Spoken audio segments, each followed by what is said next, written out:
Hi, everyone. Not a good day.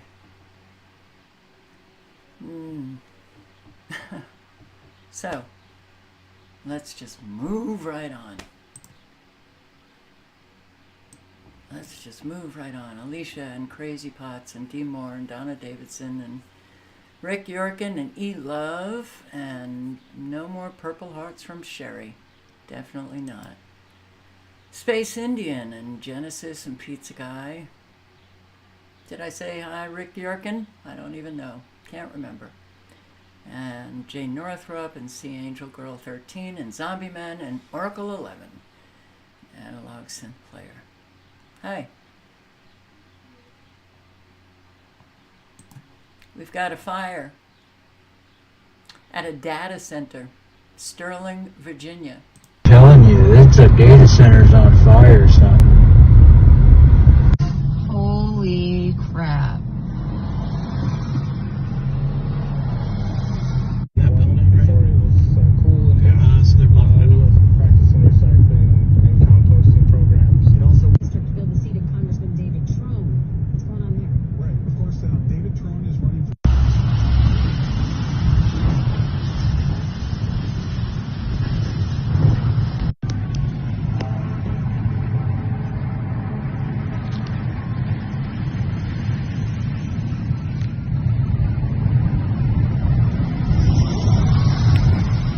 Oh boy, I wonder if it's burning up all of the data.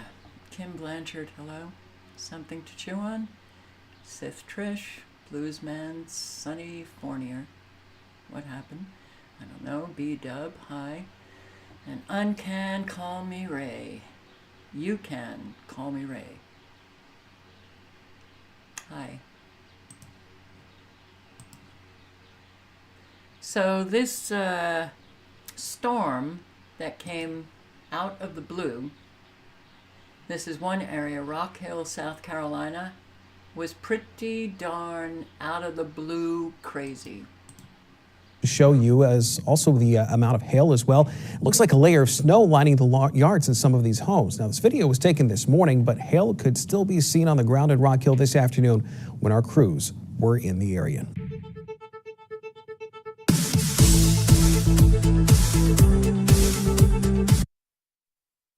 Well, that was a fast broadcast. Rock Hill. Damage in Rock Hill. Weekend storms there led to all that you see here on your screen. People there telling us the round of severe weather caught them by surprise. It is Sunday night. It's 10 o'clock. Thanks for watching Queen City News. I'm Derek Dellinger. Now, many people in York County hit by that weather. They are still in the dark tonight from all the down power lines. And Queen City News reporter Savannah Rudisell has a closer look at the cleanup ahead. Lingering showers on Sunday made for a slow start for what'll be a long road to recovery for many in Rock Hill. Saturday's storms downed trees, ripped up siding, and destroyed a handful of homes. It was going to be sunny all day. And then all of a sudden, 5 minutes later, the house is gone and both cars are gone. And you know what I mean? Nobody was even ready for that. Chatham McKinney shot this drone footage of his house about an hour after the storm passed. My best guess is we're not even going to be able to live here for another few months at least. McKinney's family and dogs are all safe. Now they're left to wait for insurance agents to help with the next steps. Sucks, but me being upset about it's not going to make it get fixed any faster. So I'm not happy about it, but I'm doing my best to try to be happy. All day, people are driving by, they're stopping, asking if we're all safe, if we need help. One of those cars driving by was full of members of the Sanctuary of Life Outreach Center. They came with buckets of KFC for repair workers or anybody without power who needed a hot meal. It is heart-wrenching to see what has taken place. And thank God, so far, we haven't heard any loss of lives. So that's a blessing. We can replace things where we can, people, no. So far, there are no reports of any major injuries from the weekend storms. Some people we spoke with were too distraught to go on camera. Those who did, though, sought to see a light in a weekend that has been very dark. If you can do anything today, just reach out to those around you and just be a blessing to those. Show the love of Christ. Reporting in Rock Hill. It was pretty wild. And that sound of the storm deafening in Rock Hill, South Carolina on Saturday. Witnesses say the hail started out small, but kept getting bigger and bigger and more forceful. Hail as big as softballs, shredded leaves on the trees. This is the first 4-inch hail report in South Carolina in nearly 13 years. And views from the air and the ground reveal the jaw-dropping widespread damage to everything. One neighborhood south of Rock Hill looks like a war zone. Roofs were shredded, the siding on homes busted or completely ripped off. Fences were even taken out, windows shattered in homes and cars, windshields smashed. We see this, and oftentimes the drone footage is synonymous with tornadic damage. But this was just a nasty hailstorm that we had. And Marissa and Bob, when we look at what happened, it wasn't like we were dealing with numerous storms. We just had one powerful cell that, as it was traversing and moving right over Rock Hill, that hail. All right, listen, one of my cats, little one, there are so many cactus, they're just lying on the ground here, and he got cactused. So I'm just going to play a video for you because I have to go out and see if I can get him. And I'm going to play this, the chasm between rich and poor, homeless in the wealthy West.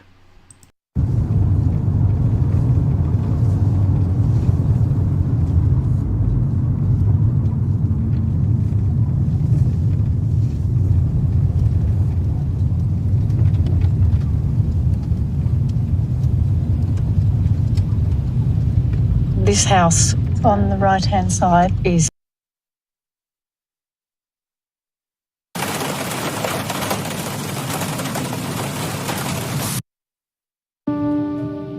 it happens suddenly. Same tree, actually, same tree that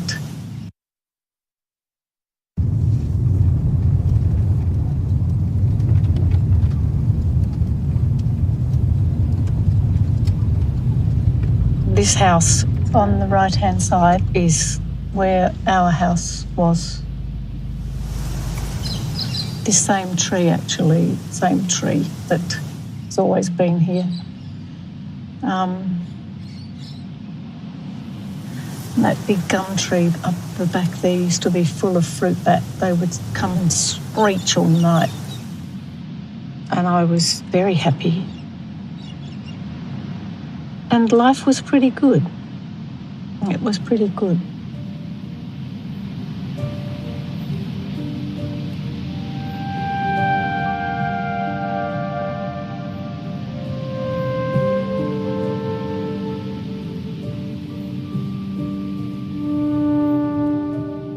It happens suddenly. My partner basically said to me one day, we don't have any money left.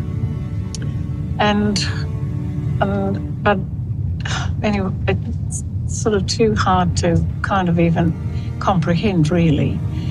He just kept saying to me, don't worry about money, don't worry about money. Everything's under control. You just keep doing your thing. But then this day he said, it was a Saturday, and he said, we don't have any money left. The removalists came and basically took everything.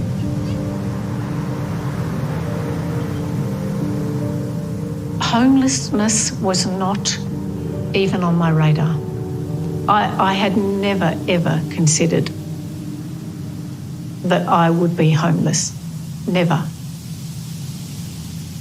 Where are we? What the hell is going on? The dust has only just began to fall. Crop circles in the carpet, sinking feeling.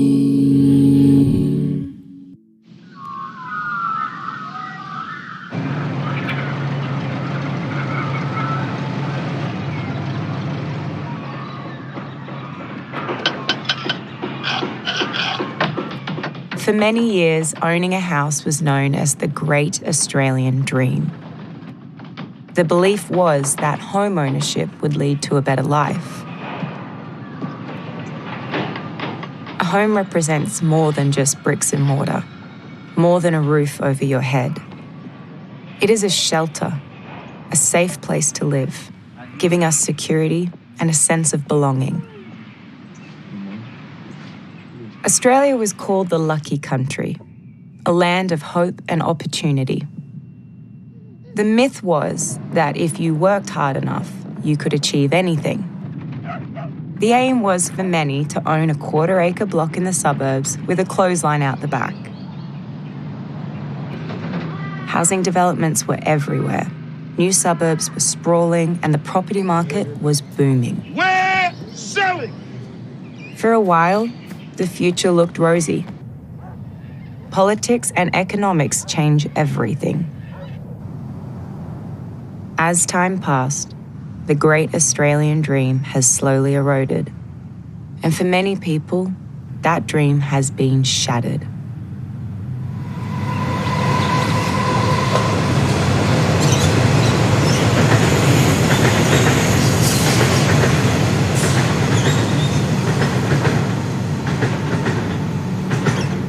I'm going a bit ranty now, but it's absolutely crazy, vile, and reprehensible how our society treats homelessness. There's this thing in the current neoliberal agenda of wanting everyone to think that people are homeless because it's their own fault. Technically, homeless just means I don't have a home. That can happen to anybody. Anyone could end up homeless in 2 weeks.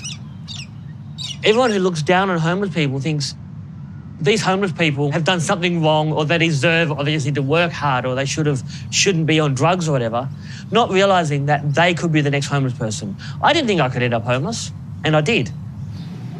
I was homeless for over 10 years. I got sacked from my job and had my relationship fall apart on the same day. And then 2 weeks later, because I couldn't afford to pay my rent, I lost the house as well. So I went through the lost partner, lost job, lost house, which is 3 of the 5 most stressful things you can have in your life all happened at once. So from that, I ended up on the street.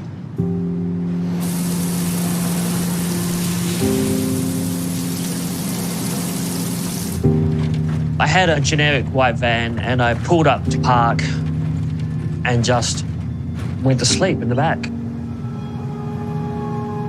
I actually slept in one particular park for almost a year in my car.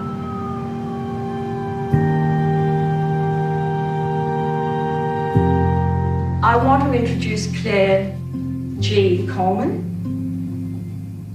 I've heard Claire speaking with moving insight about her experiences of being homeless.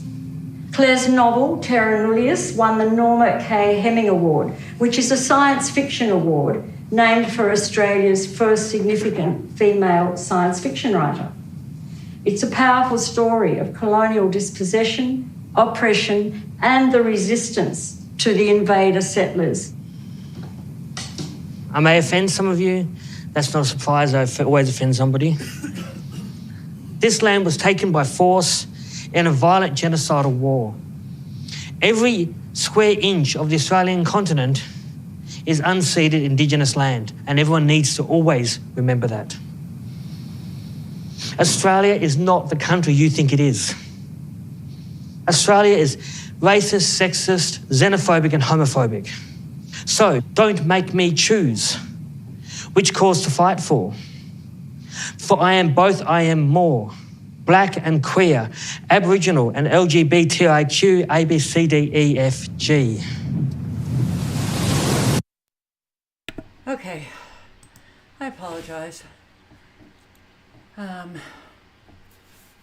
Wow.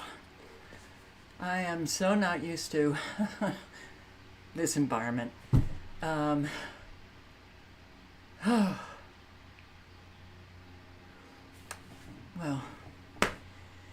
okay, let's get back to South Carolina first, okay? Because there was quite a lot going on. Quite a lot. A lot of damage. Yes, they are essentially calling it a macro burst as a result of some straight line winds in the area. That's basically what caused a lot of this damage. Now, we're told the damage is along a 2-mile wide stretch. This is one of those stretches that we are on right now here on Post Lane and Rock Hill. And as you can see, quite a bit of significant damage to this home here. We had a chance to talk with his homeowner yesterday who told us that his cars are pretty much gone. And he also figures it's going to be months before he's going to be able to move back in. Now, in fact, with this, some of the worst of it, we actually came across this afternoon, a home just a couple of miles from here with a tree that came down right through the home. That's on top of the damage here on Post Lane, where the damage is not as bad, but it is definitely more widespread. Now, we had a chance to talk with people here who are in the middle of cleanup. Many here on Post Lane were lucky, but nearly every home here has a mess in their yards and very likely a downed tree nearby. Yeah, I got here and we had a chance to look around the place and everything, and it was very eye-opening. And immediately I thought, yeah, this is worse than Hugo. We asked the neighbors, this is what happened before. They see never. Lift the tree up out of the ground and it was cracking and making noise, and then it just, by the time I got up, it just came down. That Giant hail the size of golf balls batter South Carolina.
How does that come out of the blue? How? Tell me how? Well, whether used as a weapon, they can bring it out of the blue.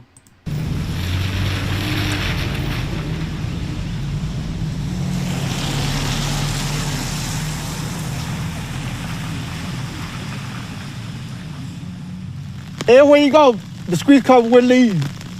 They had script all the trees off of their leaves and stuff. It looked strange out here.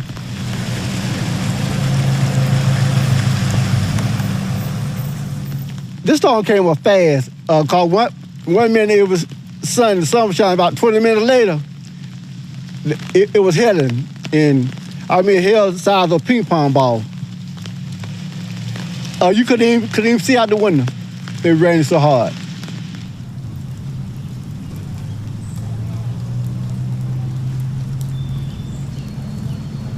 The neighbors all lost windows. My son's car, the windshield shattered. It was gone, and just a lot of damage and chaos.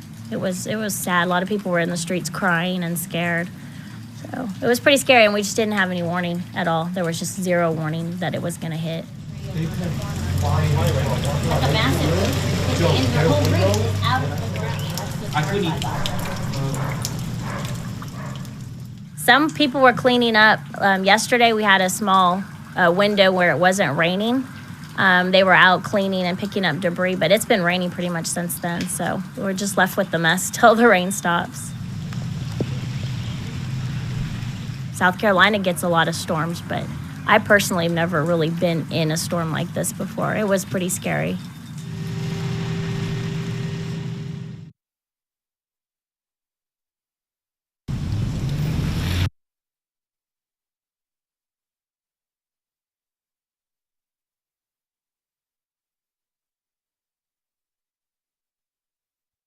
I'll post the link to this. Who is getting rich off of the Lahaina tragedy. And she goes through it. It's a 15-minute video. Oh yeah, a whole lot of people can get rich off of tragedy. Yeah. So this was a very good video, and I just want to play some of it. Out of the public eye. Women won't even tell their families what they're experiencing.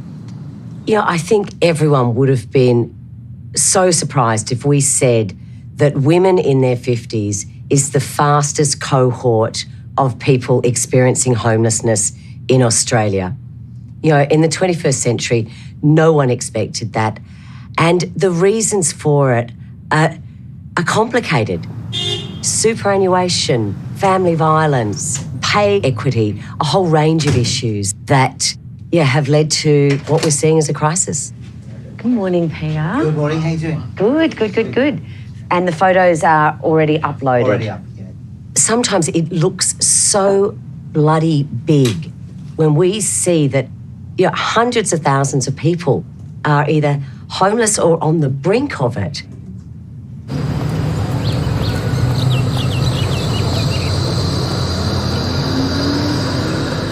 Well, it really started from a conversation with my daughter. It was at the time when the Flinders Street Station Grand Hall was in the news, how it had been empty for 10 years, and below it, people were sleeping rough. And I said to her, how many other buildings in Melbourne are empty? And from that, Housing All Australia has really evolved.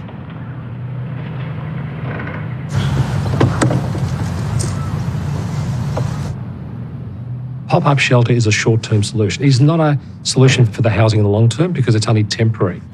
But why not use buildings that are lying empty to house people that are really in housing stress?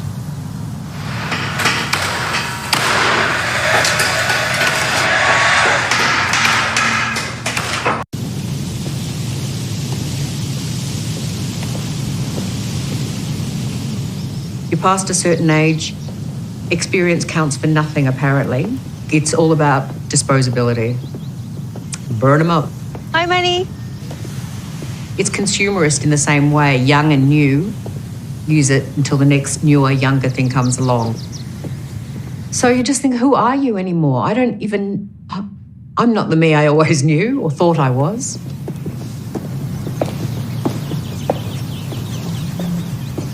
I didn't know such places existed. I didn't know about women's housing because that wasn't in my experience or it wasn't relevant to me. That was for poor women in awful situations who had to leave due to domestic violence or poor single mums trying to bring up kids and barely coping. It was for people like that. It wasn't for me.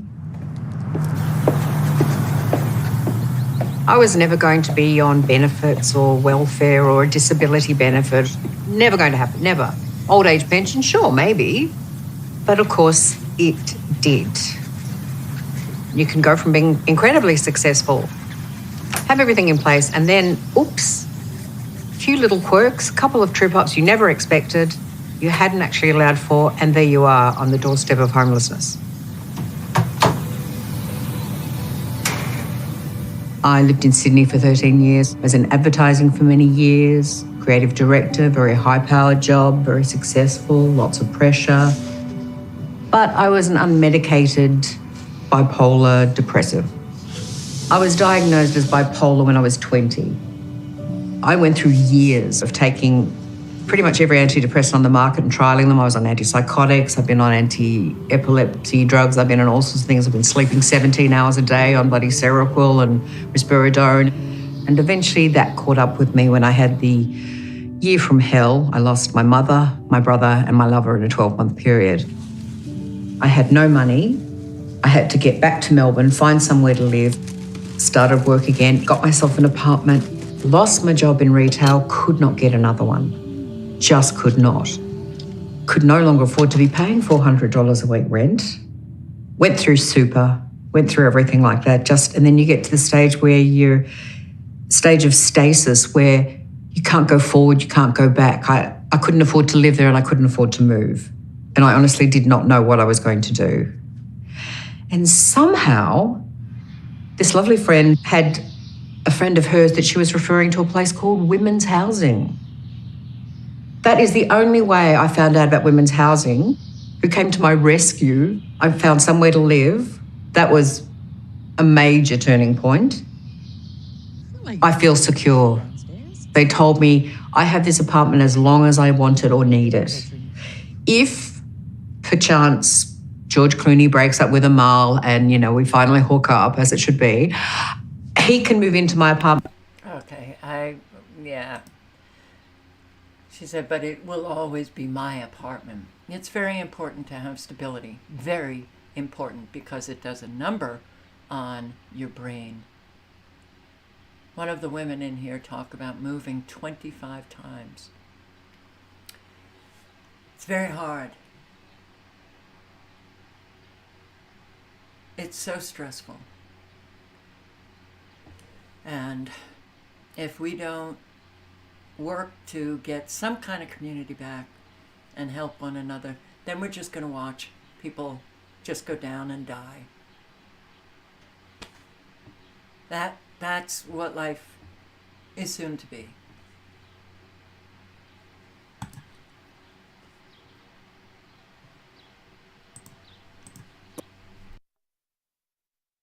Own mobile homes at a park in Maryville have been told that their property leases are going to end in 2.5 months on June 30th. As a result, they will either have to move their homes or sell them to the property owner.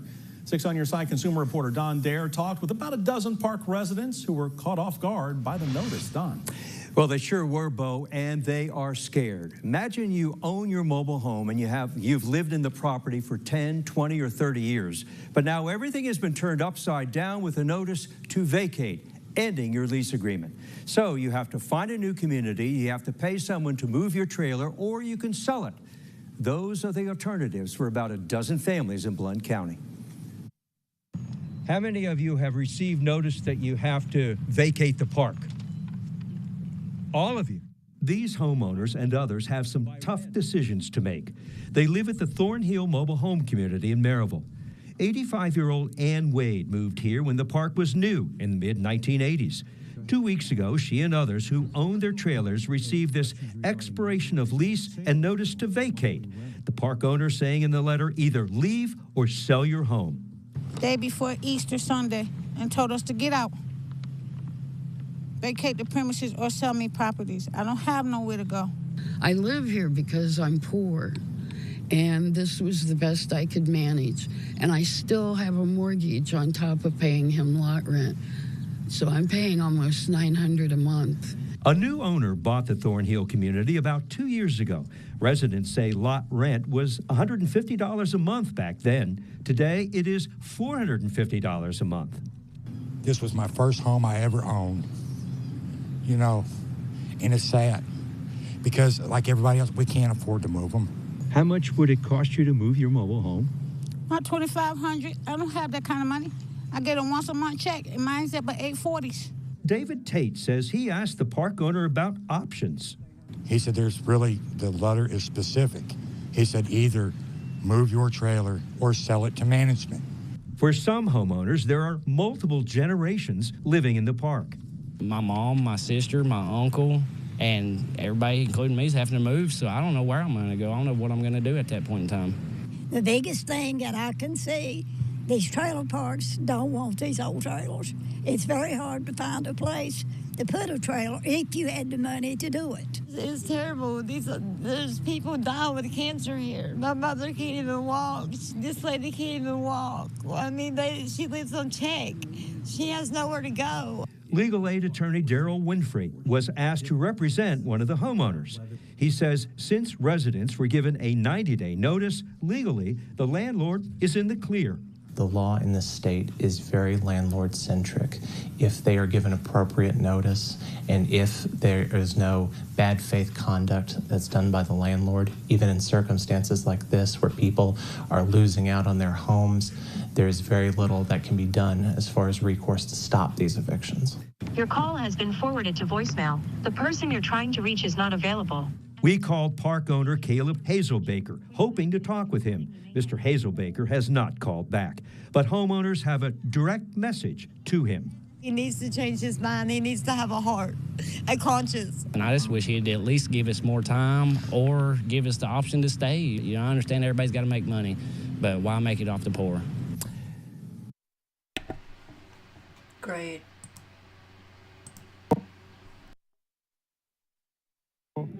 Are disabled or have low income, so it's going to be hard for them to just pick up and move. Some property owners could soon be facing eviction. That's because property they bought was never approved to be platted into individual lots. And that land is along a lake without an approved septic system. Fox 4's Dave DeMarco was at the meeting in Ray County today where people at Sunshine Lake learned the fate they are likely facing. So is this more of a subdivision or a campground? Today, a lot of people got the bad news that they'd feared, but they say they were duped and had trouble getting information for years. This is Valerie Silkwood's 280 square feet of paradise. We put a floor in it. He built me a bathroom. I have a full shower, toilet, sink. She paid $11,000 for 2 lots of land along Ray County's Sunshine Lake that now may be worthless. And as soon as I got my disability approved and got my disability back pay, I sunk everything I had into that cabin because that was going to be my forever home. And now I don't know what I'm going to do. That home and 70 other properties are in a floodplain with a whole host of other issues. We're going to try to condemn it. I don't know how or why. Missouri's Department of Natural Resources says the land is filled with repurposed 325-gallon hazardous waste totes, 55-gallon plastic drums, and possibly other repurposed containers for the purpose of illicit domestic waste disposal. They first issued notice of violations back in 2020 and told the developer to stop subdividing lots. Bought the properties not knowing anything about that.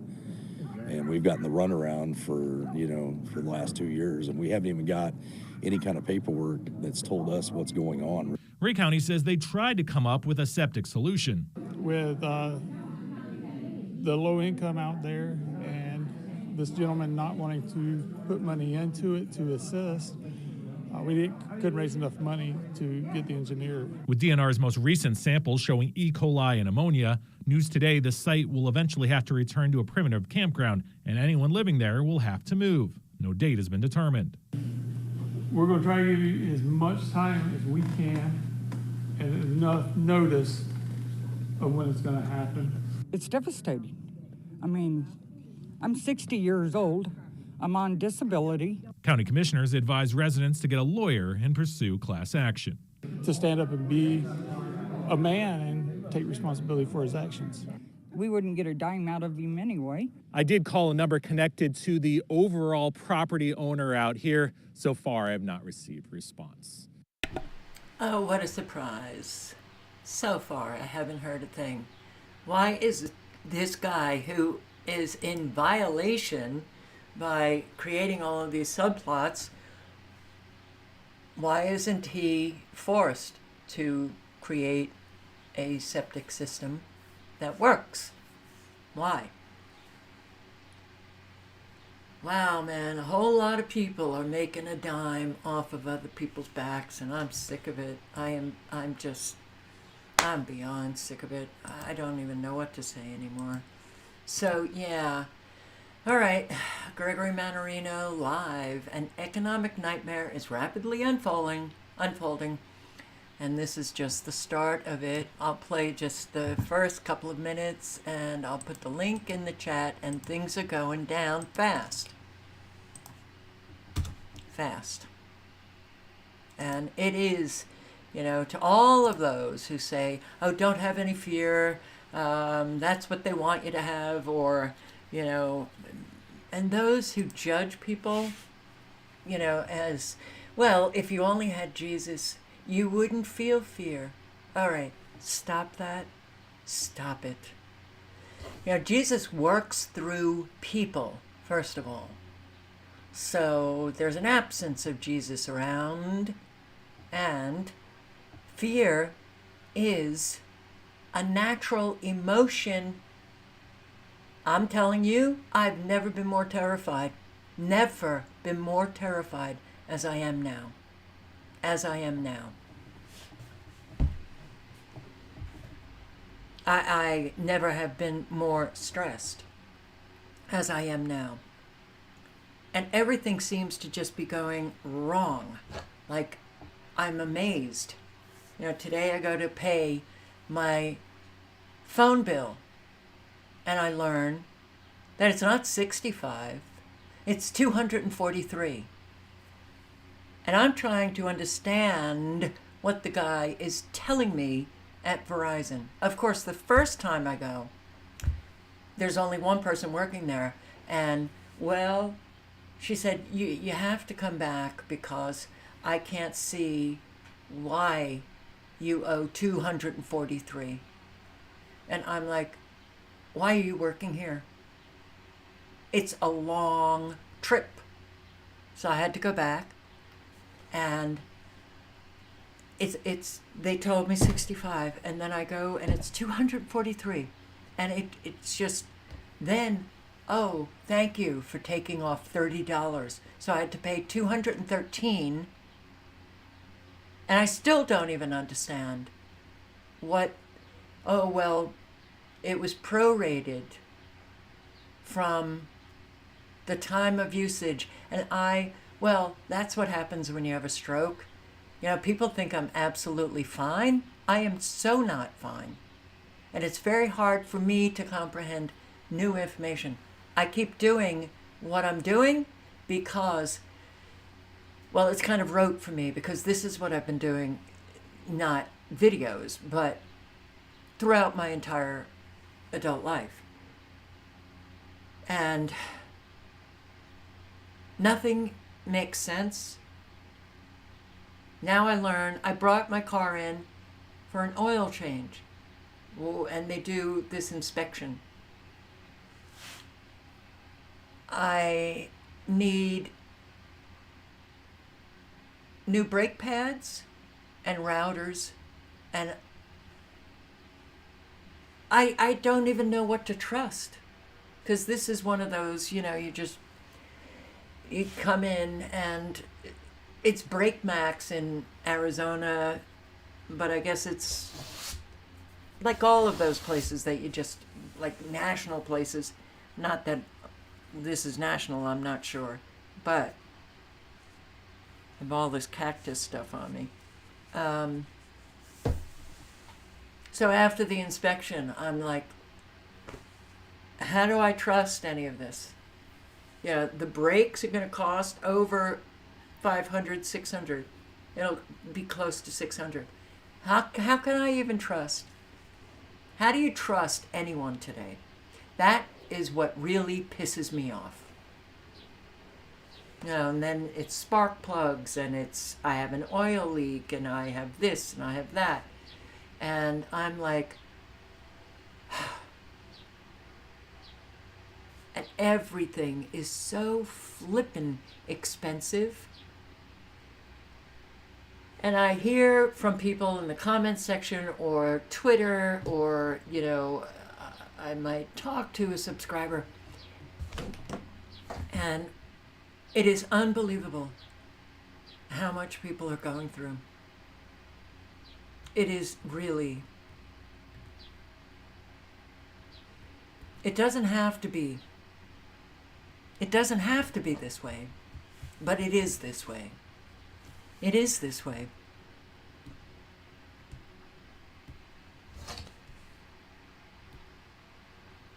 We could be honest. That would clear up so much. Just honest. It would clear up so much.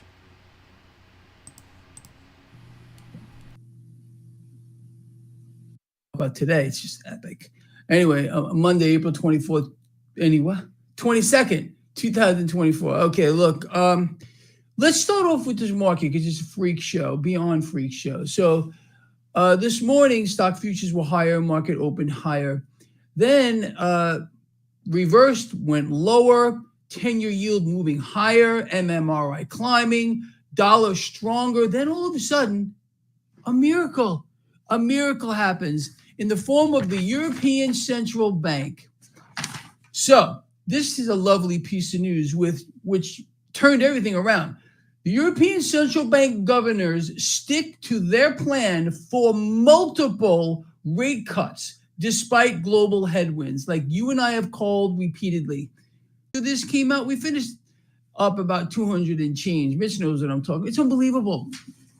They're going to jawbone this thing and float the carrot in front of the market over and over and over again. And you see, this is a signal, just as you and I have been talking about. If the ECB does this, and they're going to, okay, multiple times, all right, the Fed's going to follow suit. There's just no doubt about it. Nothing matters. Nothing matters to this market more than more easy money.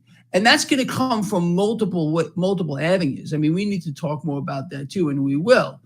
But it's just astonishing to me because I'm sitting here like you probably, I'm watching the 10-year yield, the dollar, I'm watching the market, so I wasn't really surprised at all to see the market fall into the negative after, risk in this market's going higher. You got the MMRI in a red zone.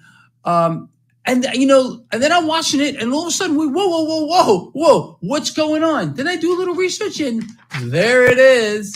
Imagine my shock, imagine your shock, imagine everybody's shock here. All right. No, I don't know anyone here, and I had one that I went to early this morning, and he doesn't have an appointment. I'm leaving for Texas. I have to somehow just get there. Because it is an environment that I think I can work. It's an environment where, oh, wow, if something's wrong with my car, I can actually walk to the stores. Okay, that's impossible here. And, if you have common sense, the brakes and rotors aren't that difficult.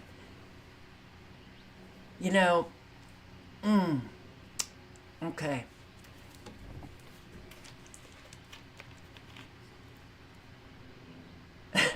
You really have to know someone. Because you can think that your comment or your advice is, neutral or whatever, but you inadvertently actually end up just slapping them in the face.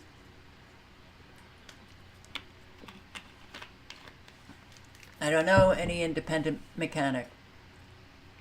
My life has been all over the place. My life has not been stable. I have been moving. I don't know the areas.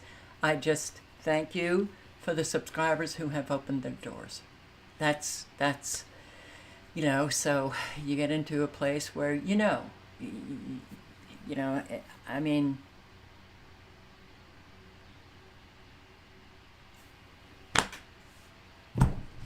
whatever.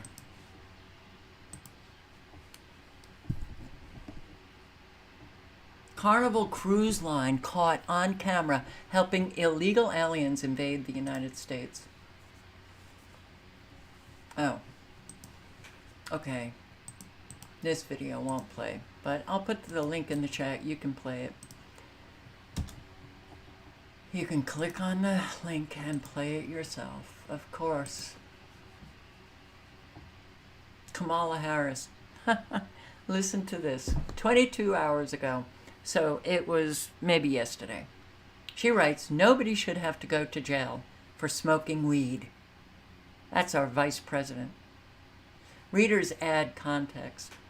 As district attorney, Kamala Harris oversaw 1,900 convictions for marijuana offenses, some of which resulted in jail time. See, man, I don't know. I often think if my life didn't take the turn that it took, would I be just the comfortable, not getting all upset about everything that's going on? Maybe. I understand what lies do. They destroy.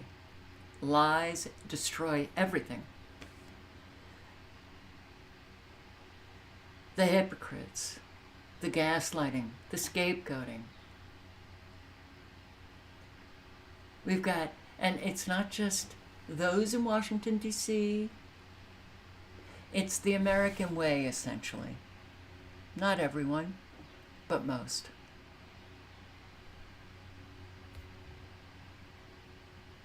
And it is why we're living a nightmare.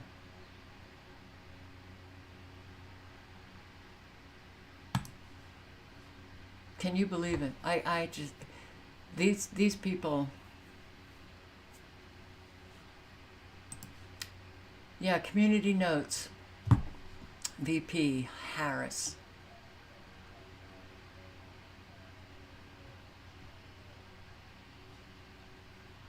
Unbelievable. We must continue to change our nation's approach to marijuana while reforming the justice system so it finally lives up to its name. And Joe Biden, no one should be jailed just for using or possessing marijuana. She put so many people in jail for marijuana offenses. She was a horrible district attorney.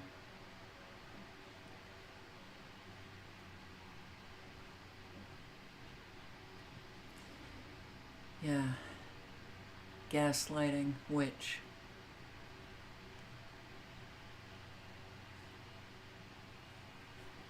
Gaslighting witch. Kamala posting this like she didn't build her entire career off of jailing people for this very thing. When she was district attorney in San Francisco from 2004 to 2010, she won more than 1,900 marijuana convictions. She also fought against a ballot measure for recreational pot in 2010. These were her convictions in the red for marijuana. You know what? It just gets me upset that, like, people do this kind of stuff and they're not called out.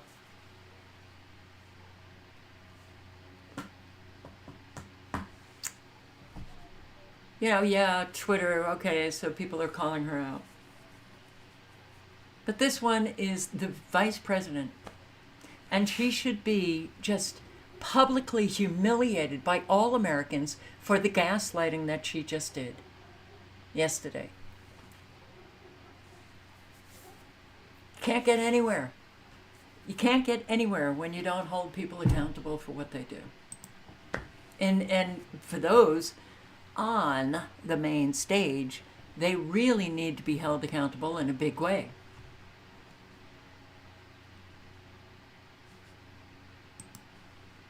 I hate it. 2 women randomly attacked on Ventura Boulevard in Sherman Oaks. Sherman Oaks. Now, I don't know what it's like now, but I lived in Sherman Oaks many, many decades ago. And it was like just a sleepy kind of suburb in California. He was just kind of outstretching his arms and just acting kind of weird and loitering right here. And, you know, I just kind of kept on my way going. And as I veered a little to the right to pass him, he just, boom, he clobbered me. Before I understood what was happening, this homeless guy that was sitting by Ubatuba, like, walked very fast to me, and he threw me from behind, and I rolled a few times. I fell on my head, my hand, like, I want this man stopped. That's why I called the police, and I was so upset to realize that nothing was done. And another woman was attacked after me that I know of. Who knows if not more people. The first assault happened around 9 a.m. as the victim was getting out of her car in the parking lot. Surveillance video from a nearby business captures a man literally pushing her to the ground. The victim was able to catch her breath and snapped images of her alleged attacker right afterwards. The second assault was around 2:30 in the afternoon Thursday. right in front of Dojo Sushi on Ventura Boulevard, close to Beverly Glen. A whole lot of people are just being randomly attacked. The Supreme Court to weigh in on whether or not to criminalize homelessness. Isn't that great? Washington Organic Family Orchard calls it quits. She calls it quits. To show them your farm and try to guess the value of it. And that it hurts to put that much blood, sweat, and tears into something you love, that you grew, that you watched grow. You feel like a failure. I mean, it went down because of what legislation is doing to us. It's not going to get better unless we change it. And that's what scares the hell out of me, is that no one is listening to farmers. No one's listening. It's scary. This is the No one's listening to anyone. The link is in the chat if you want to hear the interview. Another one goes down from Cipro. I'll put the link in. This woman who was an antibiotic. And they're still calling it a rare side effect. Well, guess what? It's not so rare. Is on round-the-clock aid. And it turns out that reactions like Talia's badly affected. Medical records found scattered across Dalton landfill, raising patient safety concerns. And saw all the patient's information. I just couldn't believe it. Piles and piles of what looks to be patients' medical records. X-rays and CAT scans and just everybody's names and date of births and addresses and ages. I mean, just everything on there. Ryan Robertson sent us these photos and videos he took from the Old Dixie landfill as he was dumping his own trash. They were bulldozing, pushing the trash further into the landfill, but it just seemed like it was no big deal. But I mean, there was hundreds of files. We went to the address on the... Wow, people aren't very careful anymore, right? They're not. Family in shock after teen fined after their dog dies. Over this. When a family friend was in a bind looking for a new place to live, they asked if Michelle Riel would take care of their pet dog Xena for up to 2 weeks as they find new accommodations. 2 weeks turned into years with no contact from that person, but during that time, Xena became part of the family. Sadly, she died on February 28th.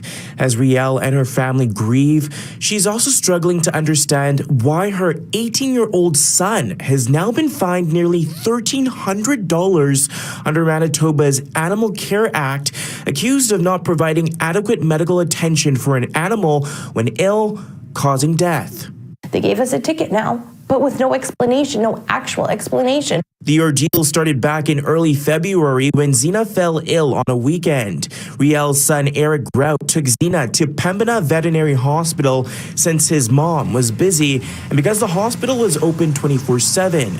Grout claims the hospital said Xena had pyometria, an infection of the uterus, and gave them a quote that was in the thousands if she was going to receive care. They say, we want to do some blood tests and some other tests on her. And I was like, we don't have the funds for that. And they were like, okay, but she might need surgery. Grout took Xena home where the family looked at other options. Desperate, Riel turned to Facebook for help, where eventually a friend of hers offered to pay for Xena's surgery at a different veterinary hospital.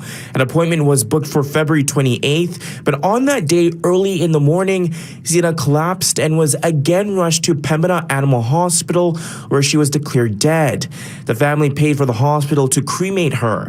After nearly a month of back and forth with the hospital trying to get Xena's remains, the family was informed that their case had been referred to Manitoba's Office of the Chief Veterinary Officer for failing to provide adequate medical attention for an animal when ill, causing death.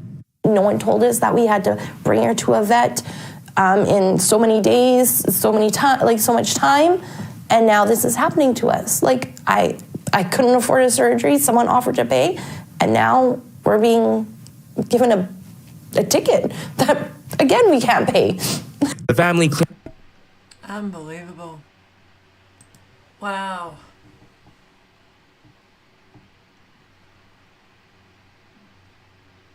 What do you make of this world?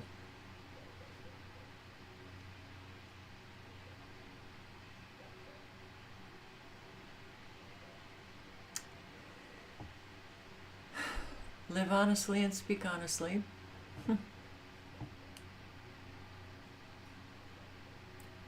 Live honestly and speak honestly.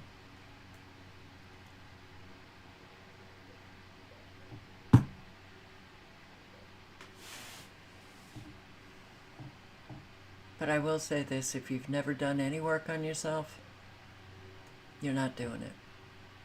You're not doing it. Because it really takes quite a lot of work.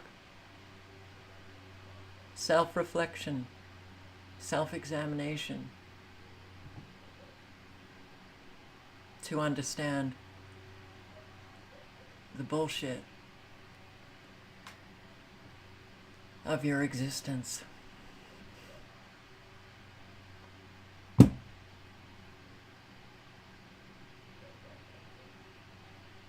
Yeah. Now we just watch. Now we just watch.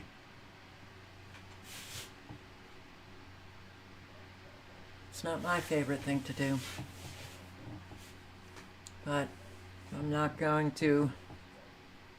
I started late because I got back much later. I hate to say this, but if anybody wants maybe to, fuck it. Just be safe. Ciao.